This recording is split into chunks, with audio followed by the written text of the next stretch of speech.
সমস্ত তৃণমূল নেতাকে অবিলম্বে গ্রেফতার করে কঠোর শাস্তির ব্যবস্থা করতে হবে।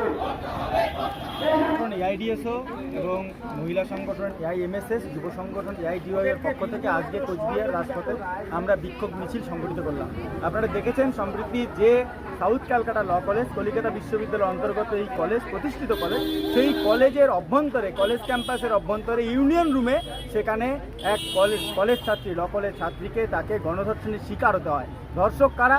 ধর্ষক হচ্ছে সেই কলেজেরই প্রাক্তন তৃণমূলের যারা নেতা, এবং যে তৃণমূলের নেতারা এখন হেভিওয়েট, যে তৃণমূলের যারা নেতা তাদের একই ফ্রেমে যাদেরকে দেখা যায়। তাহলে এই যে দুষ্কৃতি রাজ, এই যে আজকে থ্রেড কালচারের যে চলছে কলেজগুলোতে, কলেজ ক্যাম্পাসগুলোতে, যেটা বারবার আমরা বলেছি, আজকে কলেজগুলোতে এই অগণতান্ত্রিক পরিবেশ, থ্রেড কালচার, এইগুলিরই পরিণতি কিন্তু হচ্ছে আরজি করের অবহেলা এবং এই সদ্য সাউথ ক্যালকাটা ল কলেজের এই ল কলেজ ছাত্রী। তো এই ঘটনার আমরা নিন্দা না জানিয়ে আমরা পারি না।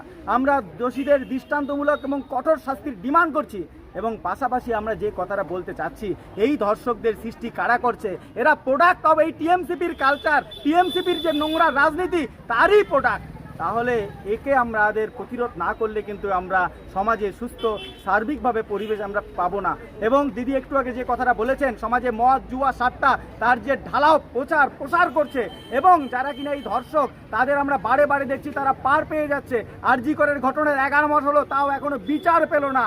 সারা দেশের মানুষের আকাঙ্ক্ষা, বিচারের দাবিতে আন্দোলন, কিন্তু আমরা দেখছি সরকারি উদাসীনতা, প্রশাসনিক গাফিলতি। শুধু তাই নয়, এই নারী নির্যাতন বিরোধী যে আইনগুলো আছে তারও কার্যকরীভাবে কোনো রকম ব্যবহার কিন্তু বাস্তবে হচ্ছে না। তো এইগুলোতেই পার পেয়ে যাচ্ছে ধর্ষক মনোবৃত্তির যে পুনরাবৃত্তি বারবার হচ্ছে।